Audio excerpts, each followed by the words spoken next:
ਮੰਨੇ ਪਾਵੈ ਮੁਖ ਦੁਆਰ, ਮੰਨੇ ਪਰਵਾਰੇ ਸਾਧਾਰ। ਮੰਨੇ ਤਰੇ ਤਾਰੇ ਗੁਰ ਸਿੱਖ, ਮੰਨੈ ਨਾਨਕ ਭਵੇ ਨਾ ਭਿਖ।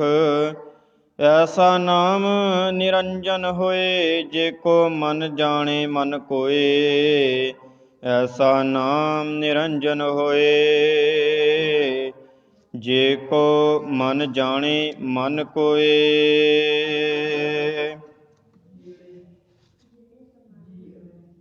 ਜੁਗੋ ਜੁਗ ਅਟਲ, ਚਵਰ ਛਤਰ ਤਖਤ ਦੇ ਮਾਲਕ,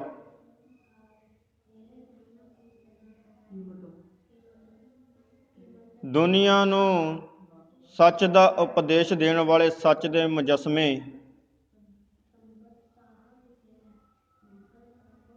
ਧੰਨ ਸ਼੍ਰੀ ਗੁਰੂ ਗ੍ਰੰਥ ਸਾਹਿਬ ਜੀ ਮਹਾਰਾਜ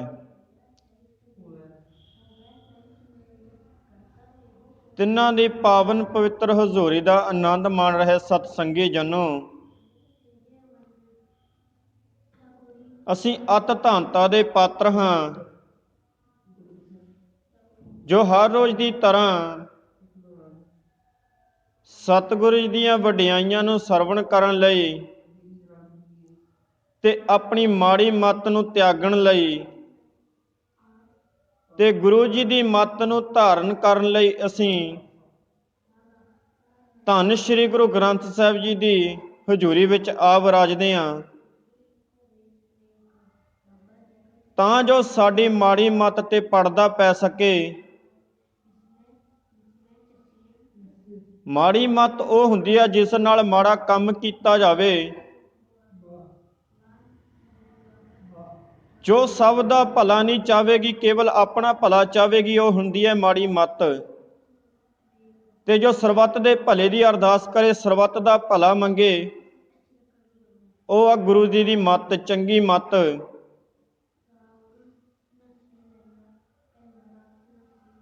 ਸੋ ਧੰਨ ਗੁਰੂ ਗ੍ਰੰਥ ਸਾਹਿਬ ਜੀ ਦੇ ਵਿੱਚ ਗੋਦ ਦੇ ਵਿੱਚ ਬੈਠੇ ਸਤਸੰਗੀ ਜਨੋ, ਕਥਾ ਵਿਚਾਰ ਆਰੰਭਣ ਤੋਂ ਪਹਿਲਾਂ ਸਤਿਗੁਰਾਂ ਪਾਸੋਂ ਬਖਸ਼ੀ ਫਤਿਹ ਨੂੰ ਗਜਾਉਣਾ ਕਰੀਏ ਜੀ। ਝੁਕਾਓ ਜੀ ਸੀਸ, ਆਖੋ ਜੀ ਵਾਹਿਗੁਰੂ ਜੀ ਕਾ ਖਾਲਸਾ, ਵਾਹਿਗੁਰੂ ਜੀ ਕੀ ਫਤਿਹ। ਕੱਲ ਅਸੀਂ 14 ਨੰਬਰ ਪੌੜੀ ਦੀ ਵਿਚਾਰ ਕੀਤੀ ਸੀ। 14 ਨੰਬਰ ਪੌੜੀ ਕਿਹੜੀ? ਮੰਨੇ ਪਤ ਸਿਉ ਪ੍ਰਗਟ ਜਾਏ, ਮੰਨੇ ਮਗ ਨ ਚੱਲੇ ਪੰਥ, ਮੰਨੇ ਧਰਮ ਸੇਤੀ ਸੰਬੰਧ। ਐਸਾ ਨਾਮ ਨਿਰੰਜਨ ਹੋਏ, ਜੇ ਕੋ ਮਨ ਜਾਣੇ ਮਨ ਕੋਏ। ਤੇ ਧੰਨ ਗੁਰੂ ਨਾਨਕ ਪਾਤਸ਼ਾਹ ਜੀ ਨੇ 3 ਪੌੜੀਆਂ ਤਾਂ ਪਹਿਲਾਂ ਵਿਚਾਰ ਕਰ ਚੁੱਕੇ ਹਾਂ, ਤੇ ਚੌਥੀ ਪੌੜੀ ਮੰਨੇ ਦੀ। ਤੇ ਧੰਨ ਗੁਰੂ ਨਾਨਕ ਪਾਤਸ਼ਾਹ ਜੀ ਨੇ ਚੌਥੀ ਪੌੜੀ ਮੰਨੇ ਦੀ ਆਰੰਭ ਕੀਤੀ ਤੇ ਜਪਜੀ ਸਾਹਿਬ ਦੀ 15ਵੀਂ ਪੌੜੀ ਦੀ ਆਰੰਭਤਾ ਕੀਤੀ। ਤੇ ਧੰਨ ਗੁਰੂ ਨਾਨਕ ਪਾਤਸ਼ਾਹ ਜੀ ਨੇ ਪਹਿਲੋਂ ਹੀ ਲਿਖ ਦਿੱਤਾ, ਮੰਨੇ ਪਾਵੇ ਮੁਖ ਦੁਆਰ। ਤੇ ਕਹਿੰਦੇ ਉਸ ਨੂੰ ਦਰਵਾਜ਼ਾ ਲੱਭ ਜਾਂਦਾ। ਕਿਹੜਾ ਦਰਵਾਜ਼ਾ? ਗਿਆਨ ਦਾ ਦਰਵਾਜ਼ਾ, ਉਸ ਪਰਮਾਤਮਾ ਨੂੰ ਮਿਲਣ ਦਾ ਦਰਵਾਜ਼ਾ। ਮੰਨੇ ਪਾਵੇ, ਜੋ ਮੰਨ ਕੇ ਧਾਰਨ ਕਰ ਲਵੇ ਕਿ ਪਰਮਾਤਮਾ ਜੀ ਮੈਨੂੰ ਸਿੱਧੇ ਰਸਤੇ ਪਾਉਣਗੇ। ਤੇ ਸੱਚ ਜਾਣਿਓ, ਕਦੇ ਇੱਕ ਸੱਚ ਦਾ ਰਸਤਾ ਖੋਲ੍ਹਣ ਲਈ ਔਕੜਾਂ ਤਾਂ ਬੜੀਆਂ ਆਉਂਦੀਆਂ। ਜਦੋਂ ਸੱਚ ਦਾ ਰਸਤਾ ਖੁੱਲ੍ਹਦਾ ਨਾ, ਜਦੋਂ ਸੱਚ ਦਾ ਰਸਤਾ ਖੁੱਲ੍ਹਦਾ ਤੇ ਉਸ ਮਨੁੱਖ ਨੂੰ ਪੁੱਛ ਕੇ ਦੇਖਿਓ ਕਿ ਤੇਰੇ ਅੰਦਰ ਸਹਿਜ ਕਿਸ ਤਰ੍ਹਾਂ ਆਇਆ, ਤੇ ਉਹ ਦੱਸੇਗਾ ਕਿ ਜੇ ਸਹਿਜ ਲਿਆਉਣਾ ਤਾਂ ਸਤਿਗੁਰਾਂ ਜੀ ਦੀ ਬਾਣੀ ਨੂੰ ਪੜ੍ਹਨਾ ਪਵੇਗਾ। ਤੇ ਜਦੋਂ ਸੱਚ ਦਾ ਰਸਤਾ ਖੁੱਲ੍ਹਦਾ ਤੇ ਜੋ ਸਾਡੇ ਮਨ ਦੇ ਅੰਦਰ ਵਿਸ਼ੇ ਵਿਕਾਰ ਚੱਲ ਰਹੇ ਹੁੰਦੇ ਨੇ, ਉਹ ਸਭ ਖਤਮ ਹੋ ਜਾਂਦੇ ਨੇ ਤੇ ਕੇਵਲ ਸੱਚ ਪ੍ਰਗਟ ਹੋਵੇਗਾ। ਨਹੀਂ ਤਾਂ ਅਸੀਂ ਆਪਣਾ ਕੀਤਾ ਕੰਮ ਕਿਸੇ ਦੇ ਦੋਸ਼ ਲਾ ਦਿੰਦੇ ਹਾਂ। ਤੇ ਸਤਿਗੁਰ ਜੀ ਕਹਿੰਦੇ ਦੋਸ਼ ਕਿਸੇ ਨੂੰ ਨਾ ਦਿਆ ਕਰ, ਦੋਸ਼ ਤੇਰੇ ਕਰਮਾਂ ਆਪਣਿਆਂ ਦਾ ਵਾ, ਤੇਰੇ ਆਪਣੇ ਕੀਤੇ ਕਰਮਾਂ ਦਾ ਦੋਸ਼ ਆ। ਤੇ ਕੱਲ ਵੀ ਅਸੀਂ ਪੰਗਤੀ ਦੀ ਵਿਚਾਰ ਕੀਤੀ ਸੀ ਇਸ ਦੀ ਕਿ ਦੱਦੇ ਦੋਸ਼ ਨਾ ਦੇਉ ਕਿਸੇ, ਦੋਸ਼ ਕਰਮਾਂ ਆਪਣਿਆਂ, ਜੋ ਮੈਂ ਕੀਆ ਸੋ ਮੈਂ ਪਾਇਆ, ਦੋਸ਼ ਨਾ ਦੀਜੇ ਅਵਰ ਜਨਾ। ਕਿ ਦੋਸ਼ ਤੈਨੂੰ ਕਿਸੇ ਹੋਰ ਨੂੰ ਦੇਣਾ ਨਹੀਂ ਚਾਹੀਦਾ, ਦੋਸ਼ ਤਾਂ ਤੇਰੇ ਆਪਣੇ ਕਰਮਾਂ ਦਾ ਵਾ, ਕਿਉਂਕਿ ਤੂੰ ਗੁਰੂ ਨਾਲੋਂ ਵਿਛੜ ਚੁੱਕਿਆ। ਤੇ ਫਿਰ ਜਗਿਆਸੂ ਅਰਦਾਸ ਕੱਲ ਦਾ ਕੱਲ ਵਾਲੀ ਪੌੜੀ ਨਾਲ ਰਲਾ ਕੇ ਚੱਲਾਂਗੇ। ਕਹਿੰਦੇ ਮੰਨੇ ਮਾਰਗ ਠਾਕ ਨਾ ਪਾਏ, ਮੰਨੇ ਮਾਰਗ, ਕਹਿੰਦੇ ਮਾਰਗ ਦੇ ਵਿੱਚ ਫਿਰ ਰੋਕ ਨਹੀਂ ਪਾਉਂਦੀ ਜੇ ਉਸ ਪਰਮਾਤਮਾ ਨੂੰ ਮੰਨ ਲਵੇ ਕਿ ਪਰਮਾਤਮਾ ਕੁਦਰਤ ਕਣ ਕਣ ਵਿੱਚ ਵਸਿਆ ਹੋਇਆ ਪ੍ਰਭੂ, ਇਹ ਜੋ ਕੁਦਰਤ ਹੈ ਉਸ ਪਰਮਾਤਮਾ ਦਾ ਪਸਾਰਾ ਹੈ। ਤੇ ਪਸਾਰਾ ਕਹਿੰਦੇ ਫਿਰ ਉਸ ਪਸਾਰੇ ਨੂੰ ਵੀ ਮੰਨ ਲਿਆ, ਮੰਨੇ ਪਤ ਸਿਉ ਪ੍ਰਗਟ ਜਾਏ। ਕਹਿੰਦੇ ਫਿਰ ਜਿਹੜਾ ਮੰਨ ਲੈਂਦਾ ਫਿਰ ਉਸ ਦਾ ਮਨ ਇੱਕ ਜਗ੍ਹਾ ਟਿਕ ਜਾਂਦਾ, ਉਸ ਨੂੰ ਪਤਾ ਲੱਗ ਜਾਂਦਾ ਕਿ ਜੋ ਬ੍ਰਹਿਮੰਡ ਹੈ ਸਾਜਿਆ ਉਸ ਪਰਮਾਤਮਾ ਨੇ ਸਾਜਿਆ। ਤੇ ਅਗਲੀ ਗੱਲ ਵਾ ਮੇਲ ਜੋਲ ਖਾ ਰਹੀ ਹੈ ਪੰਗਤੀ ਦੇ ਨਾਲ, ਮੰਨੇ ਮੱਗ ਨਾ ਚੱਲੇ ਪੰਥ। ਤੇ ਇੱਥੇ ਧੰਨ ਗੁਰੂ ਨਾਨਕ ਪਾਤਸ਼ਾਹ ਜੀ ਨੇ 15ਵੀਂ ਪੌੜੀ ਦੀ ਆਰੰਭਤਾ ਵਿੱਚ ਹੀ ਲਿਖ ਦਿੱਤਾ, ਮੰਨੇ ਪਾਵੇ ਮੋਖ ਦਵਾਰ। ਰਸਤਾ ਕਿਹੜਾ ਕਿ ਜਿਸ ਨਾਲ ਅਸੀਂ ਪ੍ਰਭੂ ਨੂੰ ਮਿਲ ਸਕੀਏ, ਉਸ ਦਰਵਾਜ਼ੇ ਤੱਕ ਪਹੁੰਚ ਸਕੀਏ ਜੋ ਸਾਨੂੰ ਸੱਚ ਦਾ ਦਰਵਾਜ਼ਾ ਮਿਲ ਸਕੇ। ਤੇ ਸਤਿਗੁਰ ਜੀ ਕਹਿੰਦੇ ਫਿਰ ਤੈਨੂੰ ਇੱਕ ਕਰਮ ਕਰਨਾ ਪਵੇਗਾ, ਜੋ ਮਾਇਆ ਰੂਪੀ ਤੇਰੇ ਤੇ ਜਾਲ ਵਿਛਿਆ ਨਾ ਉਸ ਨੂੰ ਪਰੇ ਲਾ ਕੇ ਛੁੱਟਣਾ ਪਵੇਗਾ। ਮਾਇਆ ਜਾਲ ਪਸਾਰਿਆ ਭੀਤਰ ਭਾਵ ਅੰਦਰ ਤੇਰੇ ਮਾਇਆ ਦਾ ਜਾਲ ਵਿਛਿਆ ਹੋਇਆ, ਉਹ ਮਾਇਆ ਜੋ ਤੈਨੂੰ ਹਉਮੈ ਦੀ ਕੰਧ ਵਾ ਜਿਹੜੀ ਉਸ ਨੂੰ ਪ੍ਰਗਟ ਕਰਦੀ ਆ, ਉਹ ਮਾਇਆ ਜੋ ਤੈਨੂੰ ਕ੍ਰੋਧ ਲਿਆਉਂਦੀ ਆ, ਉਹ ਮਾਇਆ ਜੋ ਤੈਨੂੰ ਲਾਲਚ ਲਿਆਉਂਦੀ ਆ ਤੇਰੇ ਅੰਦਰ, ਤੇ ਸਾਰਿਆਂ ਨੂੰ ਅੱਤ ਕੰਮ ਕਰਾਉਂਦੀ ਆ, ਜੋ ਤੇਤੋਂ ਹੰਕਾਰ ਵੀ ਕਰਾ ਦਿੰਦੀ ਆ।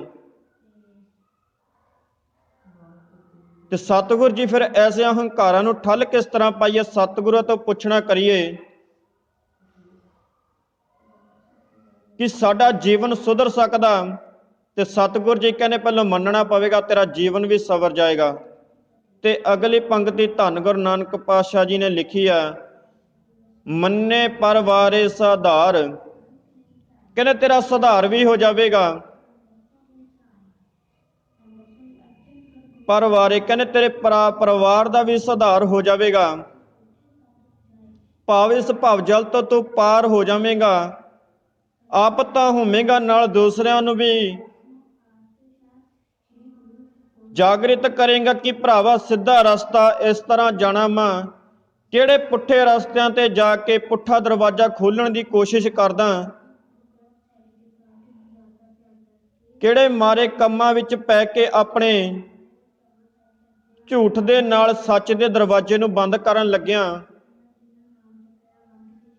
ਤੇ ਦੁਨਿਆਵੀ ਉਦਾਹਰਨ ਲਈਏ,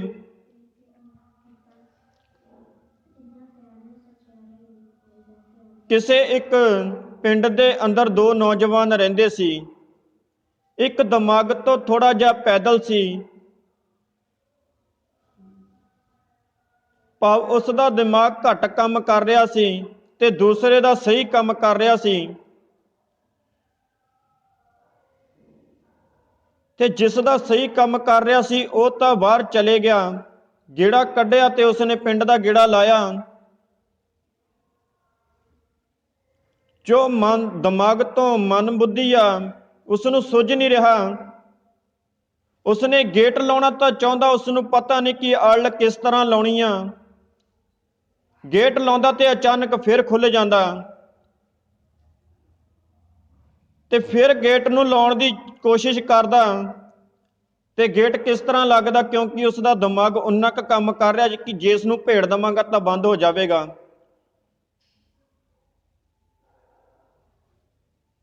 ਤੇ ਕਹਿੰਦੇ ਫਿਰ ਉਧਰੋਂ ਉਸ ਦਾ ਭਰਾ ਆਇਆ ਤੇ ਕਹਿੰਦਾ, ਮੂਰਖਾ ਜੇ ਇਸ ਦੀ ਅੜ ਲਾ ਲਵੇਂ ਤਾਂ ਤੇਰਾ ਦਰਵਾਜ਼ਾ ਬੰਦ ਹੋ ਸਕਦਾ।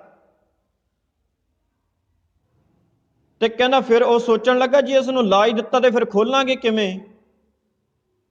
ਉਹ ਕਹਿੰਦਾ ਤੂੰ ਰਿਹਾ ਨਾ, ਤੇਰਾ ਦਿਮਾਗ ਘੱਟ ਕੰਮ ਕਰੇਗਾ। ਕਿਉਂ ਕਰੇਗਾ? ਕਹਿੰਦੇ ਤੈਨੂੰ ਦਿਮਾਗ ਨੂੰ ਤੂੰ ਵਰਤੇ ਉਨਾ ਕਾ, ਤੈਨੂੰ ਕੁਦਰਤ ਵੱਲੋਂ ਉਸ ਪਰਮਾਤਮਾ ਜੀ ਵੱਲੋਂ ਇੰਨਾ ਕੁ ਦਿਮਾਗ ਮਿਲਿਆ ਕਿ ਤੂੰ ਘੱਟ ਹੀ ਵਰਤ ਸਕੇ। ਤੇ ਕਹਿੰਦੇ ਜੇ ਇਸ ਨੂੰ ਖੋਲਣਾ ਨਾ ਫਿਰ ਇਹ ਅਲ ਖਿੱਚਣੀ ਪਵੇਗੀ ਤੇ ਖੁੱਲ ਜਾਵੇਗਾ। ਕਿਉਂਕਿ ਉਹ ਮਾੜੇ ਕੰਮ ਕਰਨ ਲੱਗਿਆ ਹੋਇਆ ਸੀ ਕਿ ਦਰਵਾਜ਼ਾ ਲਾਉਂਦਾ ਸੀ ਖੁੱਲ ਜਾਂਦਾ ਸੀ, ਤੇ ਉਸ ਨੂੰ ਗਿਆਨ ਮਿਲਿਆ ਕਿ ਦਰਵਾਜ਼ਾ ਇਸ ਤਰ੍ਹਾਂ ਲੱਗੇਗਾ, ਲੋਕ ਲੱਗੇਗਾ ਇਸ ਨੂੰ ਤੇ ਬੰਦ ਹੋ ਜਾਵੇਗਾ। ਜੇ ਇਸ ਨੂੰ ਖੋਲਣਾ ਤਾਂ ਲੋਕ ਹਟਾਉਣਾ ਪਵੇਗਾ ਤੇ ਉਹ ਖੁੱਲ ਜਾਵੇਗਾ। ਉਸ ਨੂੰ ਗਿਆਨ ਪ੍ਰਾਪਤੀ ਹੋ ਗਈ ਤੇ ਉਸੇ ਬਿਲਕੁਲ ਉਸੇ ਢੰਗ ਦੇ ਨਾਲ ਸਾਡੇ ਕਰਮਾਂ ਦੇ ਉੱਤੇ ਵੀ ਪੜਦਾ ਪਿਆ ਵਾ ਉਸ ਸੱਚ ਦਾ ਤੇ ਝੂਠ ਦਾ ਦਰਵਾਜ਼ਾ ਵਾ। ਜੇ ਤਾਂ ਅਸੀਂ ਸਤਿਗੁਰ ਜੀ ਦੇ ਦੱਸੇ ਰਾਹ ਤੇ ਚੱਲ ਰਹੇ ਹਾਂ ਤਾਂ ਦਰਵਾਜ਼ਾ ਸਾਨੂੰ ਪਤਾ ਵੀ ਕਿਸ ਤਰ੍ਹਾਂ ਉਸ ਪਰਮਾਤਮਾ ਜੀ ਨੇ ਸਾਨੂੰ ਦਰਵਾਜ਼ੇ ਤੋਂ ਲੈਣ ਆਉਣਾ। ਤੇ ਜੇ ਝੂਠ ਦਾ ਹੀ ਦਰਵਾਜ਼ਾ ਅਸੀਂ ਅਪਣਾ ਲਿਆ, ਝੂਠ ਦਾ ਰਸਤਾ ਹੀ ਅਪਣਾ ਲਿਆ, ਤੇ ਝੂਠ ਦੇ ਦਰਵਾਜ਼ੇ ਨੂੰ ਕਹਿੰਦੇ ਫਿਰ ਇੰਨੇ ਤਾਲੇ ਲੱਗੇ ਨੇ ਕਿ ਤੂੰ ਖੋਲਦਾ ਖੋਲਦਾ ਥੱਕ ਜਾਵੇਗਾ, ਕਦੀ ਇਹ ਖੁੱਲੇਗਾ ਨਹੀਂ। ਕੇਵਲ ਸੱਚ ਦਾ ਦਰਵਾਜ਼ਾ ਪ੍ਰਗਟ ਹੁੰਦਾ ਤੇ ਝੂਠ ਦਾ ਦਰਵਾਜ਼ਾ ਅਲਿਪਤ ਰਹਿੰਦਾ, ਭਾਵ ਅਲੋਪ ਰਹਿੰਦਾ। ਉਹ ਸਾਹਮਣੇ ਨਹੀਂ ਆਉਂਦਾ ਤੇ ਸੱਚ ਹਮੇਸ਼ਾ ਸਾਹਮਣੇ ਆ ਜਾਂਦਾ। ਤੇ ਧੰਨ ਗੁਰੂ ਨਾਨਕ ਪਾਤਸ਼ਾਹ ਜੀ ਨੇ ਤੇ ਕਹਿੰਦੇ ਸਤਿਗੁਰ ਜੀ ਦਰਵਾਜ਼ਾ ਤਾਂ ਤੇਰੇ ਦਰ ਤੇ ਆ ਕੇ ਖੁੱਲੇਗਾ ਕਿ ਤੇਰੇ ਦਰ ਤੇ ਆ ਕੇ ਅਸੀਂ ਤਰ ਜਾਵਾਂਗੇ, ਕਿ ਸਾਨੂੰ ਤਰਨ ਲਈ ਕੋਈ ਜਗ੍ਹਾ ਚਾਹੀਦੀ ਆ। ਅਸੀਂ ਮੰਨ ਲਿਆ ਕਿ ਤੇਰਾ ਦਰ ਸੱਚ ਵਾ, ਤੈਨੂੰ ਮੰਨਣ ਦੇ ਨਾਲ ਸਾਡੇ ਪਰਿਵਾਰ ਦਾ ਵੀ ਭਲਾ, ਸੰਸਾਰ ਦਾ ਵੀ ਭਲਾ ਹੋ ਜਾਵੇਗਾ। ਤੇ ਕਹਿੰਦੇ ਫਿਰ ਕਿਹੜਾ ਕੰਮ ਕਰੀਏ ਕਿ ਉਹ ਸਤਿਗੁਰ ਜੀ ਸਾਨੂੰ ਇਸ ਭਵ ਸਾਗਰ ਤੋਂ ਪਾਰ ਉਤਾਰ ਦੇਣ। ਤੇ ਕਹਿੰਦੇ ਫਿਰ ਇੱਕ ਕੰਮ ਤੈਨੂੰ ਜ਼ਰੂਰ ਕਰਨਾ ਪਵੇਗਾ, ਤੈਨੂੰ ਮੰਨਣਾ ਪਵੇਗਾ ਕਿ ਪਰਮਾਤਮਾ ਜੀ ਮੇਰੇ ਹਿਰਦੇ ਅੰਦਰ ਵਸ ਰਹੇ ਨੇ। ਤੈਨੂੰ ਸੁਣਨਾ ਪਵੇਗਾ ਉਸ ਪਰਮਾਤਮਾ ਦੀ ਗੱਲ, ਤਾਂ ਜੋ ਤੇਰੇ ਹਿਰਦੇ ਅੰਦਰ ਹਉਮੈ ਦੀ ਕੰਧ ਟੁੱਟੇ ਤੇ ਤੈਨੂੰ ਪਤਾ ਲੱਗ ਸਕੇ ਕਿ ਉਸ ਪਰਮਾਤਮਾ ਦੇ ਨਾਲ ਤਰਿਆ ਕਿਸ ਤਰ੍ਹਾਂ ਜਾਂਦਾ। ਮੰਨੇ ਤਰੇ ਤਾਰੇ ਗੁਰ ਸਿੱਖ। ਤੇ ਧੰਨ ਗੁਰੂ ਨਾਨਕ ਪਾਤਸ਼ਾਹ ਜੀ ਨੇ ਪੰਗਤੀ ਦੀ ਸਪਸ਼ਟ ਕਰ ਦਿੱਤੀ ਕਿ ਮੰਨਣ ਦੇ ਨਾਲ ਉਸ ਪਰਮਾਤਮਾ ਜੀ ਨਾਲੇ ਤਾਂ ਉਸ ਮਨੁੱਖ ਨੂੰ ਤਾਰ ਦਿੰਦੇ ਨੇ ਤੇ ਆਪ ਤਰ ਕੇ ਤੇ ਗੁਰਸਿੱਖਾਂ ਨੂੰ ਤਾਰਦਾ। ਗੁਰਸਿੱਖ ਉਹ ਜੋ ਗੁਰੂ ਜੀ ਦੀ ਹਜ਼ੂਰੀ ਵਿੱਚ ਆ ਕੇ ਆਪਣਾ ਮਨ ਗੁਰੂ ਨੂੰ ਅਰਪਣ ਕਰਦੇ ਨੇ ਤੇ ਉਹਨਾਂ ਨੂੰ ਤਾਰਦਾ, ਚੰਗੀਆਂ ਗੱਲਾਂ ਸਿਖਾਉਂਦਾ। ਤਾਂ ਹੀ ਤਾਂ ਅਸੀਂ ਅਰਦਾਸ ਵੇਲੇ ਇਹ ਕਹਿੰਦੇ ਹਾਂ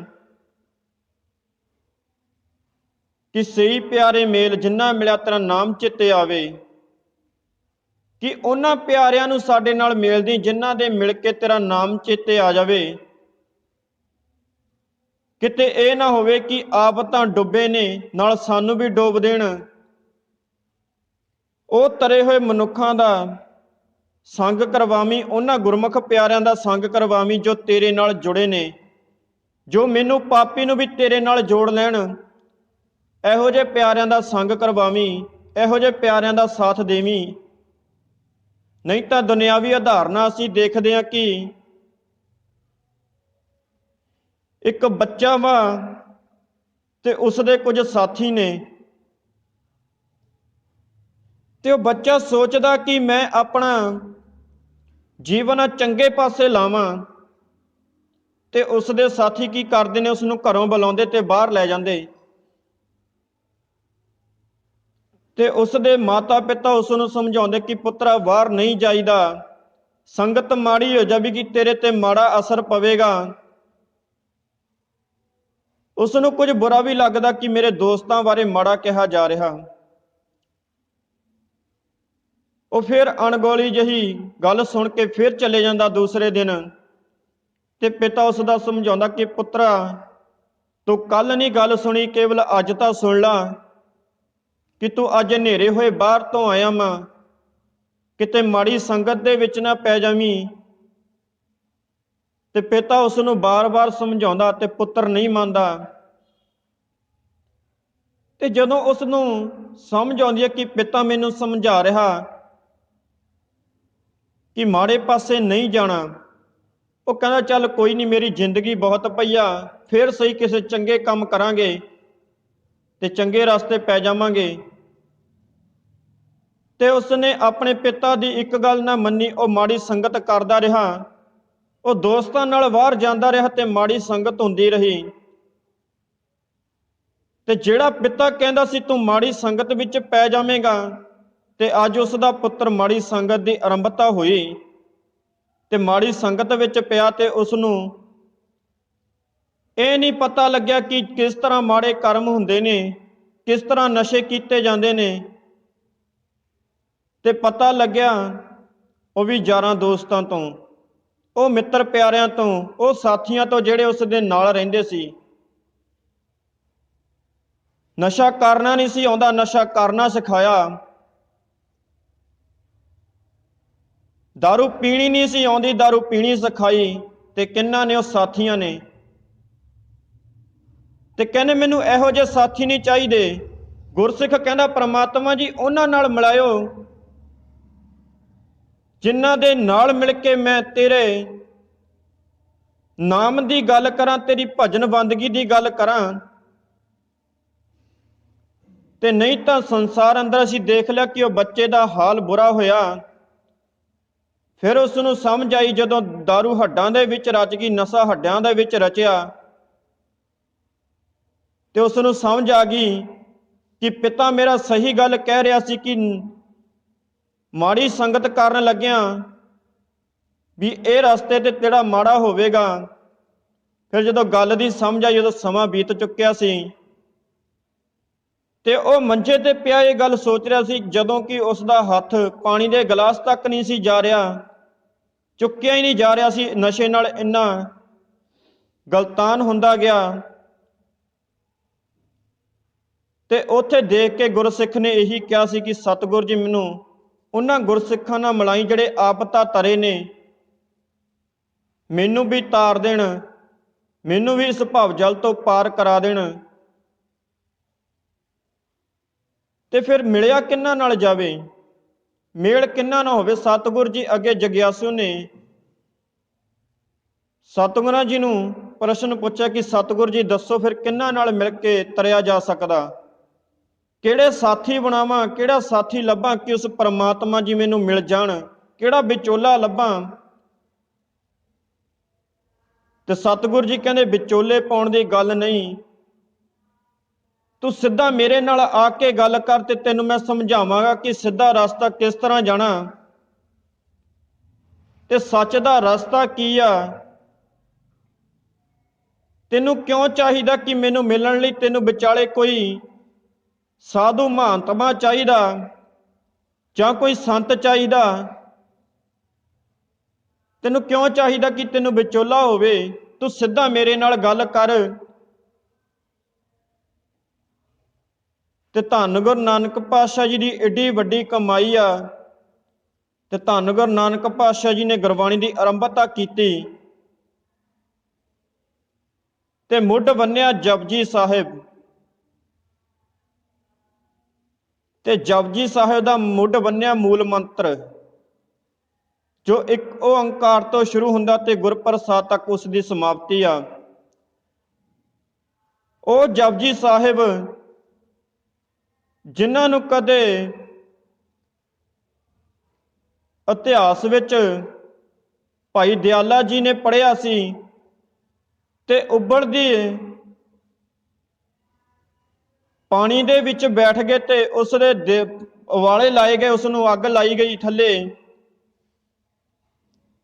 ਉਬਲਦੀ ਦੇਗ ਵਿੱਚ ਬੈਠੇ ਨੇ ਤੇ ਉਸ ਨੂੰ ਉਬਾਲੇ ਦਿੱਤੇ ਗਏ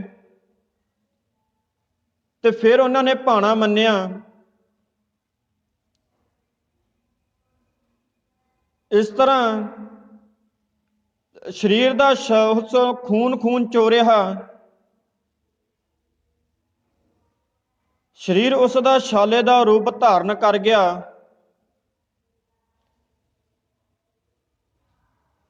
ਤੇ ਉਹ ਧਾਰਨ ਕੀਤਾ ਹੋਇਆ ਸਰੀਰ ਦੇਖ ਲਓ ਕਿ ਕਿਸ ਤਰ੍ਹਾਂ ਉਸਨੇ ਜਪਜੀ ਸਾਹਿਬ ਨਹੀਂ ਛੱਡਿਆ। ਤੇ ਜੇ ਉਹਨਾਂ ਨੇ ਜਪਜੀ ਸਾਹਿਬ ਨਹੀਂ ਛੱਡਿਆ ਤੇ ਸਾਡੇ ਤੇ ਫਿਰ ਕੀ ਕਰੋਪ ਆ ਕਿ ਅਸੀਂ ਜਪਜੀ ਸਾਹਿਬ ਨਾਲ ਸਾਂਝ ਹੀ ਨਹੀਂ ਪਾਉਂਦੇ, ਸਵੇਰੇ ਉੱਠਦੇ ਜਪਜੀ ਸਾਹਿਬ ਹੀ ਨਹੀਂ ਕਰਦੇ। ਅਸੀਂ ਕਾਫੀ ਦਿਨਾਂ ਤੋਂ ਵਿਚਾਰ ਕਰਦੇ ਆਉਂਦੇ ਹਾਂ ਕਿ ਜਪਜੀ ਸਾਹਿਬ ਆ ਜੋ ਸਾਡੇ ਜੀਵਨ ਦਾ ਹਿੱਸਾ ਬਣ ਚੁੱਕਾ, ਸਾਡਾ ਸਾਥੀ ਬਣ ਚੁੱਕਾ, ਉਹ ਸਾਥੀ ਜੋ ਆਫਤਾਂ ਤਰਿਆ ਵਾ ਤੇ ਸਾਨੂੰ ਵੀ ਤਾਰੇਗਾ। ਤੇ ਫਿਰ ਅਸੀਂ ਕਿਉਂ ਨਹੀਂ ਕਰਦੇ?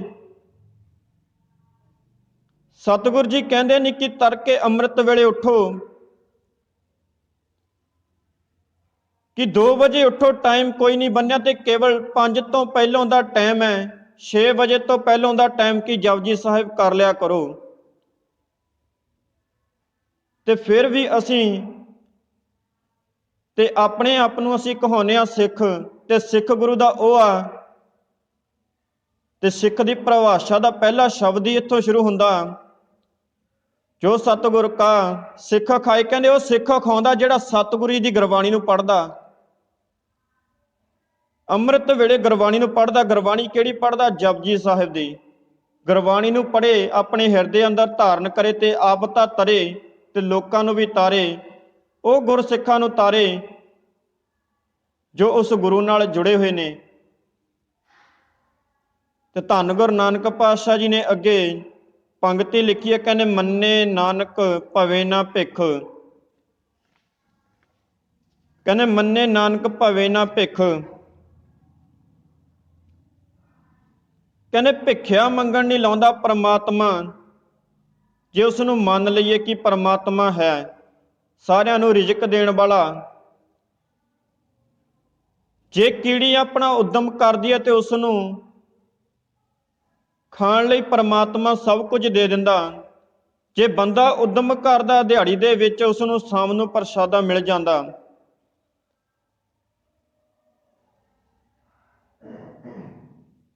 ਤੇ ਇਹੋ ਜਿਹਾ ਵੀ ਸਮਾਂ ਆ ਜਾਂਦਾ ਕਿ ਸਿੰਘਾਂ ਨੂੰ ਕੇਵਲ ਪ੍ਰਸ਼ਾਦਾ ਨਹੀਂ ਹਾਸਲ ਹੁੰਦਾ ਤੇ ਕੇਵਲ ਪਾਣੀ ਦੇ ਨਾਲ ਗੁਜ਼ਾਰਾ ਕਰਨਾ ਪੈਂਦਾ। ਤੇ ਸਾਨੂੰ ਤਾਂ ਪਰਮਾਤਮਾ ਜੀ ਨੇ ਸਭ ਕੁਝ ਦੇ ਕੇ ਚਲੇ ਗਏ ਨੇ, ਤੇ ਸਾਡੇ ਤੇ ਕਿਹੜਾ ਕੋਈ ਮਾੜਾ ਸਮਾਂ ਆਇਆ। ਤੇ ਸਾਨੂੰ ਤਾਂ ਸਭ ਕੁਝ ਰਿਜ਼ਕ ਸਤਿਗੁਰਾਂ ਜੀ ਨੇ ਦਿੱਤਾ। ਤੇ ਜੇ ਕਿਤੇ ਰਿਜ਼ਕ ਮੂਹਰੇ ਪਿਆ ਦੇਖ ਕੇ ਇਹ ਕਹਿ ਦਿਆ ਕਰ ਕਿ ਤੂੰ ਦਾਤਾ ਦਾਤਾਰ, ਤੇਰਾ ਦਿੱਤਾ ਖਾਵਣਾ, ਕਿ ਪਰਮਾਤਮਾ ਜੀ ਤੇਰਾ ਦਿੱਤਾ ਹੀ ਖਾਂਦੇ ਆ। ਤੇ ਕਹਿੰਦੇ ਤੂੰ ਤਾਂ ਥਾਲੀ ਵੀ ਮੂਹਰੇ ਤੇਰੇ ਆਉਂਦੀ ਹੈ ਤੇ ਹੰਕਾਰ ਕਰਨ ਲੱਗ ਜਾਣਾ ਕਿ ਅੱਜ ਮੈਂ ਪੈਸੇ ਕਮਾ ਕੇ ਲਿਆਇਆ, ਅੱਜ ਮੈਂ ਇੰਨਾ ਵਧੀਆ ਪਕਵਾਨ ਬਣਾਇਆ ਤੇ ਮੈਂ ਛਕਾਂਗਾ। ਤੇ ਉਦੋਂ ਵੀ ਤੇਰੇ 'ਚ ਕਹਿੰਦੇ ਹਉਮੈ ਆ ਜਾਂਦੀ ਹੈ। ਕਿਤੇ ਇਹ ਕਹਿ ਦਿਆ ਕਰ ਕਿ ਇਹ ਵੀ ਦਾਤ ਤੇਰੀ ਦਾਤਾਰ, ਕਹਿੰਦੇ ਵੀ ਤੂੰ ਇਹ ਦਿੱਤੀ ਆ ਦਾਤ, ਇਹ ਵੀ ਪਰਮਾਤਮਾ ਤੇਰੀ ਆ, ਤੇਰੇ ਬਖਸ਼ੇ ਖਜ਼ਾਨਿਆਂ 'ਚੋਂ ਪ੍ਰਾਪਤ ਹੋਈ ਆ। ਕਹਿੰਦੇ ਕਈ ਵਾਰੀ ਸਮਾਂ ਇਸ ਤਰ੍ਹਾਂ ਆ ਜਾਂਦਾ ਕਿ ਖਾਣ ਨੂੰ ਘਰ ਵਿੱਚ ਕੁਝ ਨਹੀਂ,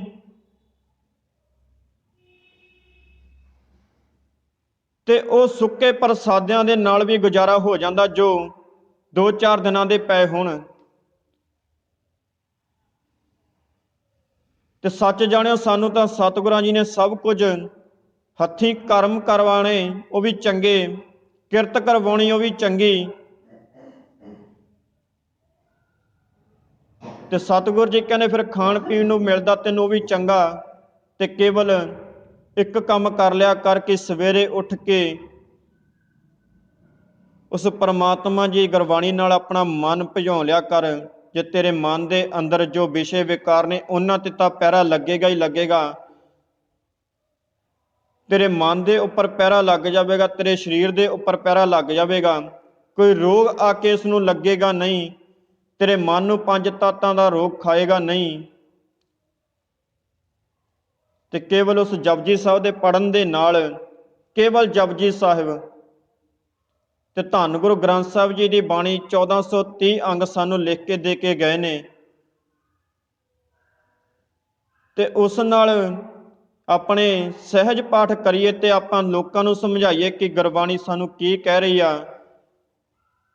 ਜੇ ਇੱਕ ਬੰਦਾ ਸੁਧਰਦਾ ਤੇ ਘਰ ਵਿੱਚ ਦੋ ਸੁਧਰਦੇ ਨੇ, ਜੇ ਦੋ ਸੁਧਰਦੇ ਆ ਫਿਰ ਚਾਰ ਸੁਧਰਦੇ ਆ। ਇਸ ਤਰ੍ਹਾਂ ਗਿਣਤੀ ਵੱਧਦੀ ਵੱਧ ਗਈ, ਇੱਕ ਦਿਨ ਸੰਸਾਰ ਵੀ ਸੁਧਰ ਜਾਏਗਾ। ਜੇ ਪਹਿਲਾਂ ਅਸੀਂ ਸੰਸਾਰ ਨੂੰ ਸੁਧਾਰਨ ਚੱਲਾਂਗੇ ਤੇ ਇਹ ਫਿਰ ਸੁਧਰੇਗਾ ਨਹੀਂ, ਕੇਵਲ ਸੁਧਰੇਗਾ ਉਦੋਂ ਜਦੋਂ ਅਸੀਂ ਆਪਣੇ ਆਪ ਨੂੰ ਸੁਧਾਰਾਂਗੇ। ਤੇ ਧੰਨ ਗੁਰੂ ਨਾਨਕ ਸਾਹਿਬ ਜੀ ਕਹਿੰਦੇ ਨੇ ਕਿ ਮੰਨੇ ਨਾਨਕ ਭਵੇ ਨਾ ਭਿਖ। ਕਹਿੰਦੇ ਫਿਰ ਉਹ ਭਿੱਖਿਆ ਮੰਗਣ ਨਹੀਂ ਲਾਉਂਦਾ, ਜਿਹੜਾ ਉਸ ਪਰਮਾਤਮਾ ਨੂੰ ਮੰਨ ਲੈਂਦਾ। ਤੇ ਅਗਲੀਆਂ ਪੰਗਤੀਆਂ ਫਿਰ ਰਿਪੀਟ ਕਰਦੇ ਨੇ ਕਿ ਐਸਾ ਨਾਮ ਨਿਰੰਜਨ ਹੋਏ, ਜੇ ਕੋ ਮਨ ਜਾਣੇ ਮਨ ਕੋਏ। ਕਹਿੰਦੇ ਐਸਾ ਪ੍ਰਭੂ ਦਾ ਨਾਮ ਜੋ ਰੋਗਾਂ ਨੂੰ ਤਾਂ ਮੁਕਤ ਕਰਦਾ ਤੇ ਮੇਰਾ ਮਨ ਨੂੰ ਵੀ ਮੁਕਤ ਕਰੇ, ਕਿ ਆਪਣੇ ਚਰਨਾਂ ਵਿੱਚ ਉਸ ਮਨ ਨੂੰ ਥਾਂ ਦੇਵੇ ਜੋ ਭਟਕਦਾ ਫਿਰਦਾ ਕਿ ਦੁਨੀਆ ਕਿਸ ਤਰ੍ਹਾਂ ਦੀ ਆ, ਕਿਸੇ ਦਾ ਮਾੜਾ ਸੋਚਦਾ। ਜੇ ਕੋ ਮਨ ਜਾਣੇ ਮਨ ਕੋਏ, ਜੇ ਉਸ ਪਰਮਾਤਮਾ ਨੂੰ ਜੇ ਕੋਈ ਮੰਨ ਲਵੇ ਕਿ ਪਰਮਾਤਮਾ ਜੀ ਇਸ ਸੰਸਾਰ ਅੰਦਰ ਬਿਰਾਜਮਾਨ ਨੇ, ਉਹ ਕਣ ਕਣ ਦੇ ਵਿੱਚ ਸਮਾਏ ਨੇ, ਤੇ ਕਹਿੰਦੇ ਉਸ ਦਾ ਜੀਵਨ ਸਫਲ ਹੋ ਜਾਵੇਗਾ। ਸੋ ਸਤਿਗੁਰੂ ਜੀ ਮਿਹਰਮਤ ਕਰਨ, ਸਾਡੇ ਤੇ ਵੀ ਕਿਰਪਾ ਕਰਨ ਕਿ ਅਸੀਂ ਉਸ ਪਰਮਾਤਮਾ ਜੀ ਦੀ ਗੁਰਬਾਣੀ ਨੂੰ ਪੜ੍ਹੀਏ, ਹਿਰਦੇ ਅੰਦਰ ਧਾਰਨ ਕਰੀਏ, ਮੰਨੀਏ, ਤਾਂ ਜੋ ਗੁਰੂ ਜੀ ਦੇ ਦੱਸੇ ਹੋਏ ਸਿੱਧੇ ਮਾਰਗ ਤੇ ਚੱਲੀਏ। ਨਹੀਂ ਤਾਂ ਇਸ ਸੰਸਾਰ ਅੰਦਰ ਕੂੜ ਤਾਂ ਬਹੁਤ ਆ, ਕੂੜ ਤੇ ਜਾਣ ਵਾਲੇ ਵੀ ਬਹੁਤ ਨੇ।